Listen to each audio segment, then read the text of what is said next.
പ്രിയപ്പെട്ട സുഹൃത്തുക്കളെ, കേരളത്തിൽ ഏപ്രിൽ 9 നടക്കാൻ പോകുന്ന തെരഞ്ഞെടുപ്പിൽ ഏറ്റവും കൂടുതൽ ചർച്ച ചെയ്യപ്പെടുന്ന മണ്ഡലങ്ങളിലൊന്ന് നേമമാണ്. കാരണം നേമത്തു നിന്നാണ് കേരളത്തിൻ്റെ ചരിത്രത്തിൽ ആദ്യമായി 2016 BJPക്ക് ഒരു MLA ഉണ്ടായത്.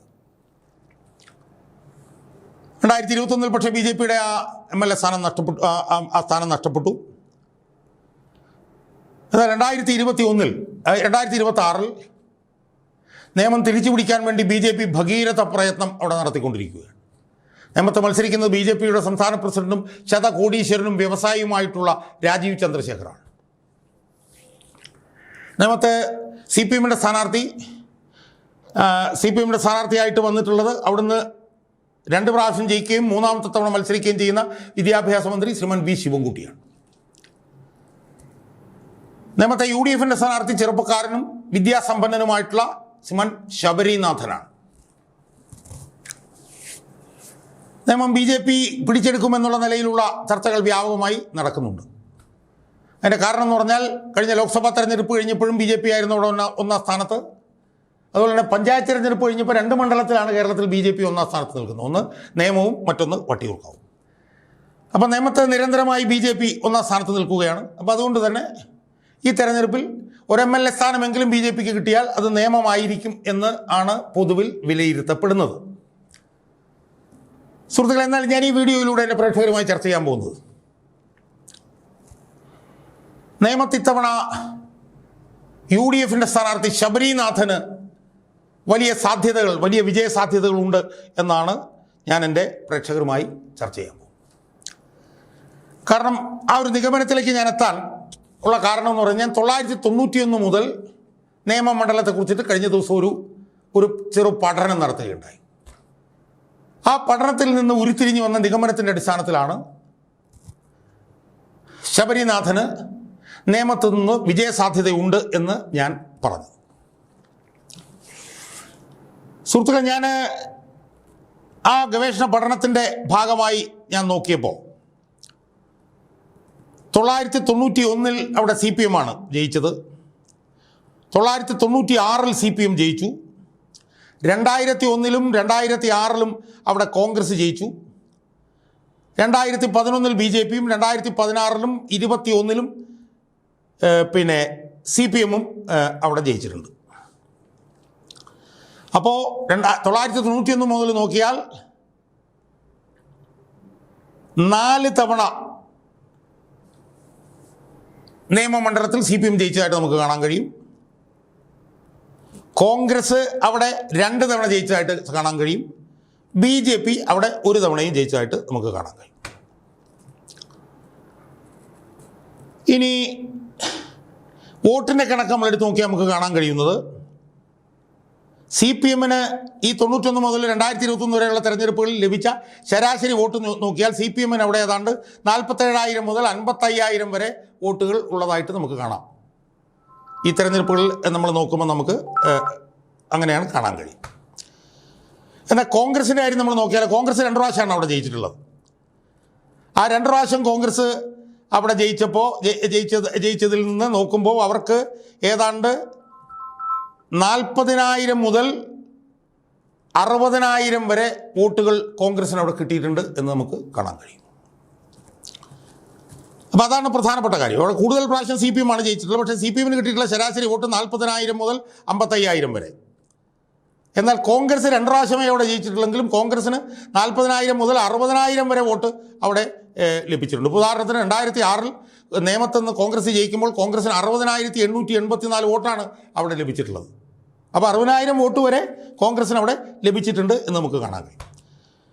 BJP ആണെങ്കിൽ അവർക്ക് പിന്നെ വളരെ കുറഞ്ഞ വോട്ടുകൾ മുതൽ 2016 അവർക്ക് അവിടെ 67,000 വോട്ടുകൾ വരെ ലഭിച്ചു. ആദ്യം വളരെ കുറവായിരുന്നു വോട്ട്. പക്ഷേ രാജഗോപാൽ അവിടെ 2016 ജയിക്കുമ്പോൾ 67,813 വോട്ടാണ് അവർക്ക് ലഭിച്ചത്. പക്ഷേ അവർ ഒരു തവണയാണ് അവിടെ ജയിച്ചിട്ടുള്ളത്. അപ്പോൾ അടിസ്ഥാനപരമായി നമുക്ക് നോക്കുമ്പോൾ കാണാൻ കഴിയുന്നത് എന്താ? CPMന് 47,000 മുതൽ 55,000 വരെയാണ് വോട്ടുകൾ ഉള്ളതെങ്കിൽ കോൺഗ്രസിന് 40,000 മുതൽ 60,000 വരെ വോട്ടുകൾ അവിടെ ലഭിച്ചിട്ടുണ്ട്. എന്നാൽ കോൺഗ്രസിന് 2011-ലും 2016-ലും വളരെ കുറഞ്ഞ വോട്ടാണ് ലഭിച്ചത്. 2011-ൽ 20,000 വോട്ട്, 2016-ൽ 13,000 വോട്ട്. വളരെ കുറഞ്ഞ വോട്ടുകൾ അവർക്ക് 2011-ലും 2016-ലും ലഭിച്ചു. അത് ലഭിക്കാനുള്ള പ്രധാനപ്പെട്ട കാരണം എന്താണെന്നറിയോ സുഹൃത്തുക്കളെ? 2011-ലും 2016-ലും യഥാക്രമം ചാരുപാറ രവി, വി സുരേന്ദ്രൻപിള്ള എന്ന് പറഞ്ഞ 2 അതിദുർബലരായിട്ടുള്ള സ്ഥാനാർത്ഥികളാണ് അവിടെ മത്സരിച്ചത് എന്നുള്ളത് കൊണ്ടാണ് അവർക്ക് അവിടെ കുറച്ച് വോട്ട് ലഭിച്ചത്. പക്ഷേ 2021 ആയപ്പോൾ അവരുടെ വോട്ടിൻ്റെ കണക്ക് കെ മുരളീധരൻ മത്സരിച്ചപ്പോൾ 36,524 വോട്ടായിട്ട് അത് കൂടി. അപ്പോൾ കോൺഗ്രസിൻ്റെ അവിടുത്തെ വോട്ട് നമ്മൾ നോക്കിയാൽ നമുക്ക് കാണാൻ കഴിയുന്നത് എന്താ?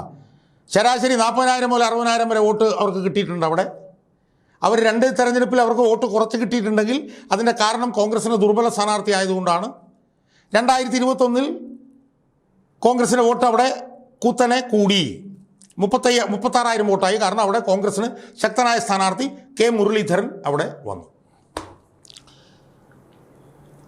ഇനി കോൺഗ്രസിൻ്റെ സ്ഥാനാർത്ഥികളുടെ നമ്മളൊന്ന് നോക്കൂ. കോൺഗ്രസിന് അവിടെ 1991 മുതൽ നോക്കിയാൽ 1991-ൽ CMPയുടെ സ്ഥാനാർത്ഥി സ്റ്റാൻലി സത്യനേശൻ അവിടെ മത്സരിച്ചു.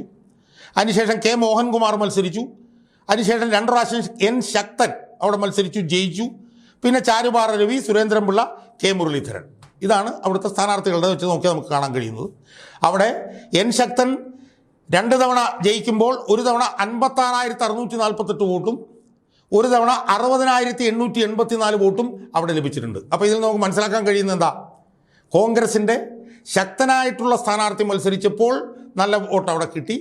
ദുർബലനായിട്ടുള്ള സ്ഥാനാർത്ഥി UDFൻ്റെ മത്സരിച്ചപ്പോൾ വോട്ട് കുറഞ്ഞു. ശക്തനായ സ്ഥാനാർത്ഥി 2020-21 മത്സരിച്ചപ്പോൾ വോട്ട് കുത്തനെ വർദ്ധിച്ചു. ഇനി CPMനെ നമ്മൾ നോക്കിയാൽ നമുക്ക് എന്താ കാണാൻ കഴിയുന്നത്? അവിടുന്ന് VJ തങ്കപ്പൻ ജയിച്ചിട്ടുണ്ട്, വെങ്ങാനൂർ ഭാസ്കരൻ 3 തവണ ജയിച്ചിട്ടുണ്ട്, ശിവൻകുട്ടിയും 3 തവണ ജയിച്ചിട്ടുണ്ട്. അപ്പം 6-7 തവണ അവിടെ CPM ജയിച്ചിട്ടുണ്ടെങ്കിൽ ആ CPM ജയിച്ചിട്ടുള്ളതിലെല്ലാം തന്നെ CPMൻ്റെ ശക്തമായിട്ടുള്ള സ്ഥാനാർത്ഥി അവിടെ മത്സരിച്ചതുകൊണ്ടാണ് അവിടെ ജയിച്ചിട്ടുള്ളത്. BJPയുടെ നോക്കിക്കഴിഞ്ഞാൽ 2011-ൽ രാജഗോപാൽ ജയിച്ചു, മത്സരിച്ചു തോറ്റു, നല്ല വോട്ട് അവിടെ പിടിച്ചു. 2011-ൽ 50,000 വോട്ട്, 43,000 വോട്ട് പിടിച്ചു. 2016-ൽ രാജഗോപാൽ 67,000 വോട്ട് പിടിച്ചു. 2021-ൽ കുമ്മനം രാജശേഖരൻ 55,000 വോട്ട് പിടിച്ചു. അപ്പോൾ ഇതിൽ നിന്ന് മൊത്തത്തിൽ നമുക്ക് നോക്കിയാൽ നമുക്ക് കാണാൻ കഴിയുന്നത്, ഒന്ന്, കോൺഗ്രസിന് ശക്തമായ വേരുകളുള്ള ഒരു മണ്ഡലമാണ് അവിടെ. കോൺഗ്രസിൻ്റെ ശക്തനായിട്ടുള്ള സ്ഥാനാർത്ഥി മത്സരിച്ചപ്പോൾ അവിടെ നല്ല ഭൂരിപക്ഷത്തിന് നല്ല വോട്ട് അവിടെ നേടാൻ കഴിഞ്ഞിട്ടുണ്ട്. അതാണ് കോൺഗ്രസിൻ്റെ കാര്യം. കോൺഗ്രസിൻ്റെ ദുർബലനായ സ്ഥാനാർത്ഥി മത്സരിച്ചപ്പോൾ വോട്ട് കുറഞ്ഞു. പിന്നീട് ശക്തനായ സ്ഥാനാർത്ഥി മത്സരിച്ചപ്പോൾ വോട്ട് കൂടി. CPMനെ സംബന്ധിച്ചിടത്തോളം CPM അവിടെ ജയിച്ച സമയങ്ങളിലെല്ലാം തന്നെ ശക്തരായിട്ടുള്ള സ്ഥാനാർത്ഥികൾ അവിടെ മത്സരിക്കുകയും അവർ നല്ലപോലെ വോട്ട് അവിടെ പിടിക്കുകയും ഒക്കെ ചെയ്തു. ഒരു തവണ ഒരു തവണ VJ തങ്കപ്പൻ അവിടെ മത്സരിച്ചു. പിന്നെ വെങ്ങാനൂർ ഭാസ്കരൻ 3 തവണ മത്സരിച്ചു. ശിവൻകുട്ടി 3 തവണ മത്സരിച്ചു. ശിവൻകുട്ടി 3 തവണ മത്സരിച്ചാൽ 2 തവണ ജയിച്ചു, ഒരു തവണ തോറ്റു. അപ്പോൾ ഇതാണ് നിയമമണ്ഡലത്തിൻ്റെ വോട്ടിൻ്റെ കണക്ക് നോക്കിയാൽ നമുക്ക് കാണാൻ കഴിയുന്നത്. അവിടെ കോൺഗ്രസിന് വോട്ടില്ല എന്നൊന്നും പറയുന്നതിനകത്തുനിന്ന് കാര്യമില്ല. ഇപ്പോൾ 2016-ൽ അവിടെ രാജഗോപാൽ ജയിച്ചപ്പോൾ അയാൾക്ക് 67,000 വോട്ടെന്ന് പറഞ്ഞു കഴിഞ്ഞാൽ അത് എല്ലാ ഭാഗത്തു നിന്നും അയാൾക്ക് വോട്ട് ലഭിച്ചിട്ടുണ്ട്. അങ്ങനെയാണ് അവിടെ ലഭിച്ചത്. എന്നാൽ പിന്നീട് കുമ്മനം രാജശേഖരൻ വന്നപ്പോൾ 55,000 വോട്ട് ലഭിച്ചുള്ളൂ.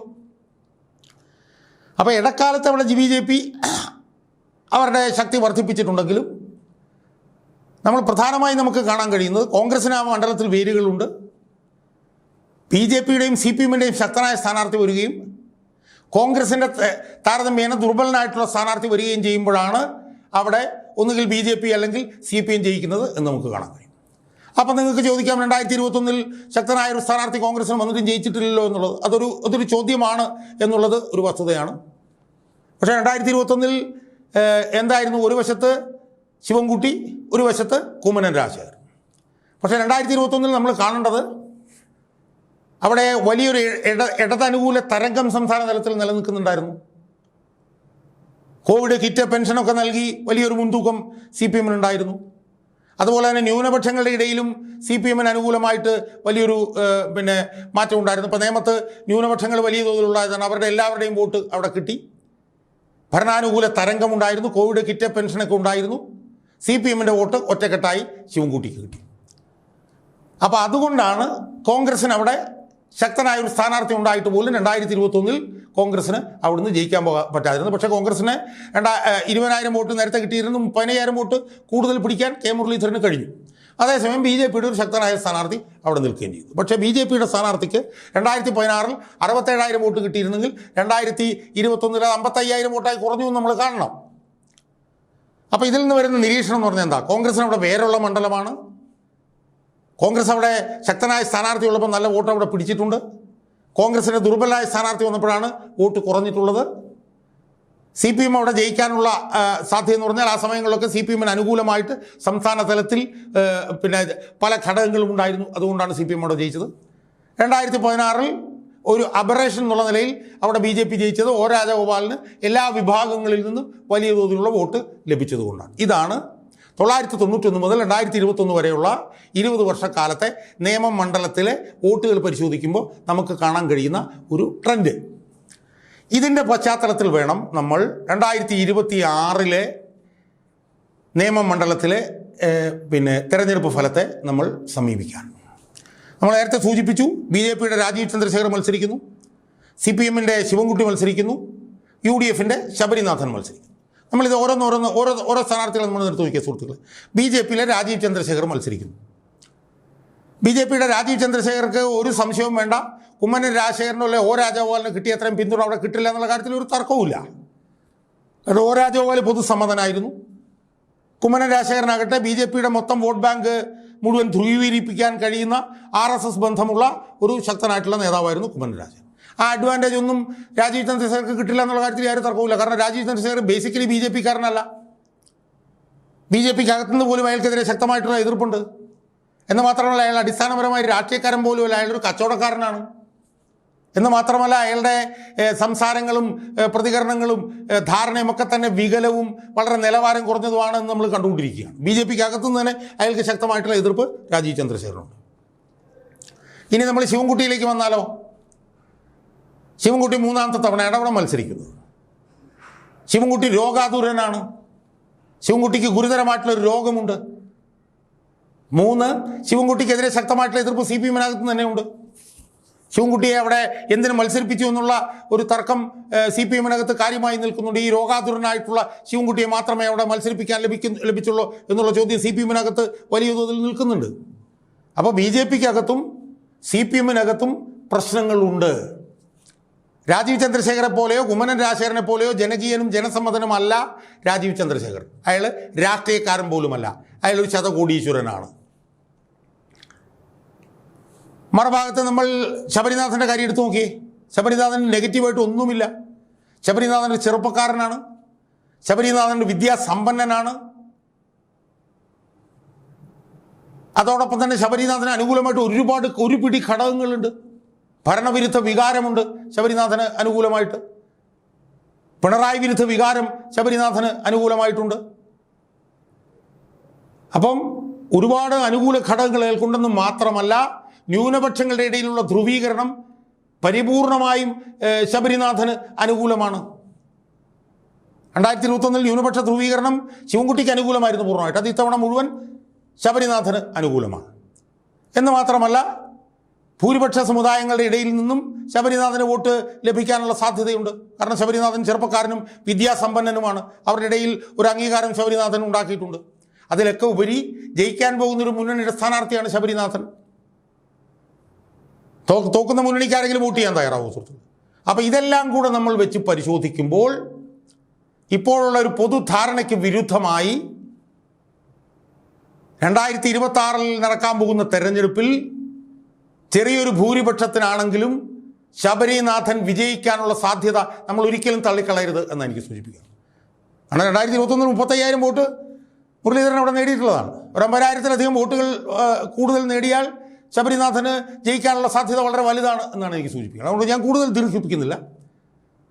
പൊതുധാരണയ്ക്ക് വിരുദ്ധമായി നിയമമണ്ഡലത്തിൽ നിന്ന് ശബരിനാഥൻ വിജയിച്ചു വരാനുള്ള സാധ്യത വളരെ വളരെ വലുതാണ് എന്നാണ് 1991 മുതൽ നിയമമണ്ഡലത്തിൻ്റെ വോട്ട് കണക്കുകൾ 2021 വരെയുള്ള 20 വർഷക്കാലത്തെ വോട്ട് കണക്കുകൾ പരിശോധിക്കുമ്പോൾ എനിക്ക് ബോധ്യമായത്.